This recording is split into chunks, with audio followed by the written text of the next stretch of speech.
철학자 하이데거는 저서 존재와 시간에서 매우 흥미로운 우화 하나를 소개합니다. 쿠라 여신이 진흙으로 인간 형상을 빚으면서 시작되는 우화인데요.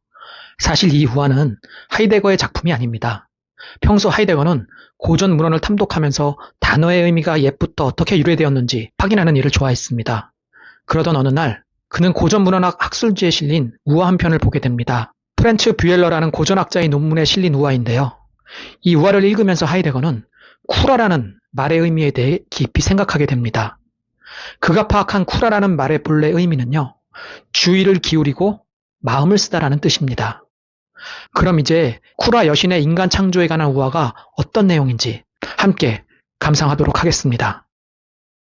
어느 날 여신 쿠라가 강을 건넜다. 거기서 그녀는 진흙을 발견했다. 진흙을 본 그녀는 잠시 골몰이 생각을 하다가 이 한 덩어리 떼어서 무엇인가를 빚기 시작했다.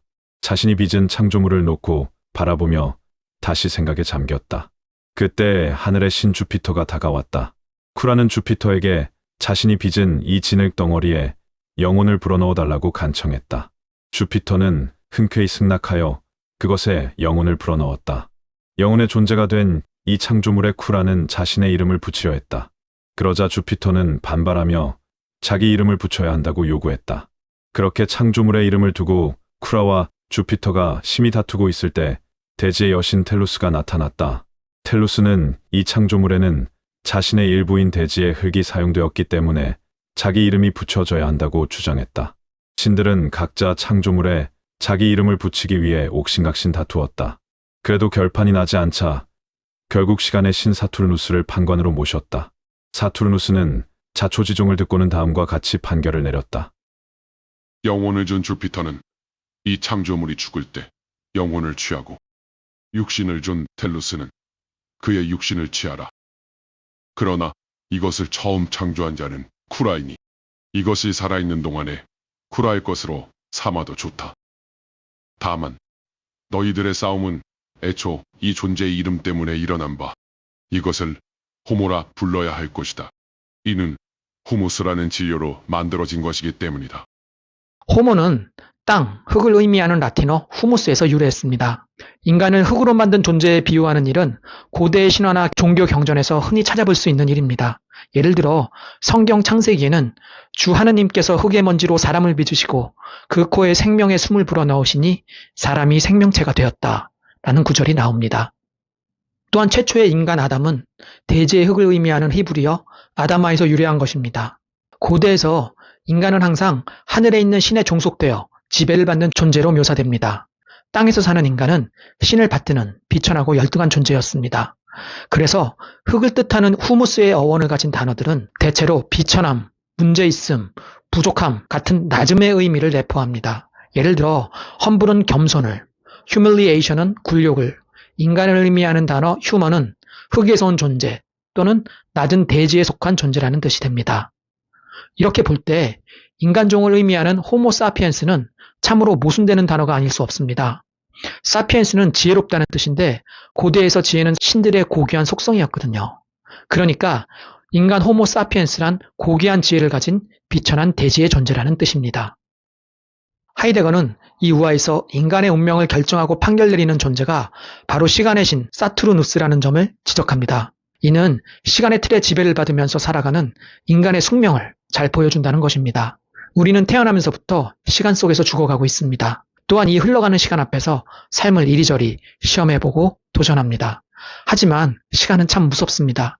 시간이 흐를수록 나의 이런저런 여러 가능성들은 하나둘씩 촛불 꺼지듯이 사라져가니까요.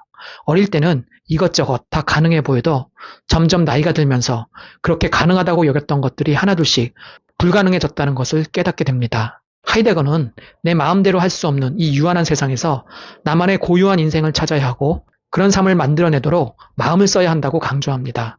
죽음이라는 마지막이 있기 때문에 우리는 삶의 종지부를 찍게 됩니다. 한 편의 영화처럼 엔딩이 있는 삶은 어떤 삶이었는지, 무엇이 좋았고 무엇이 부족했는지를 평가할 수 있게 되니까요.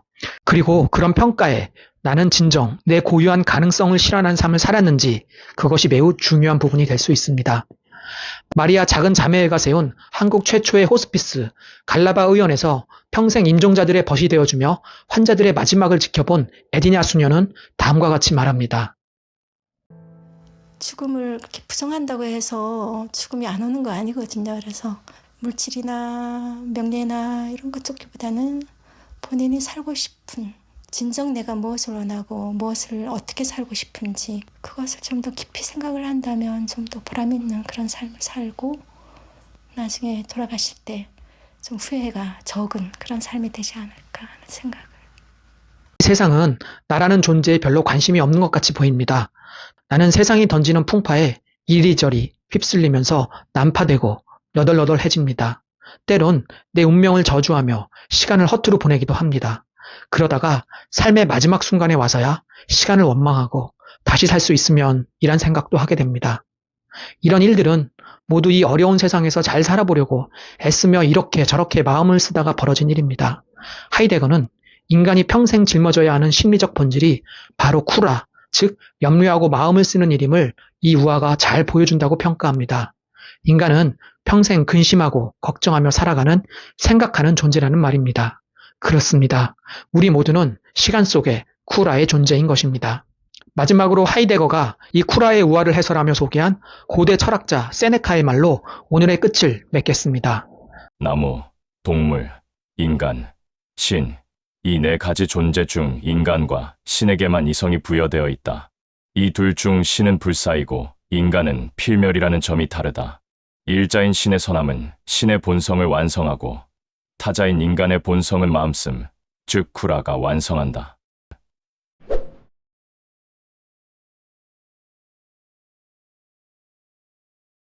감사합니다.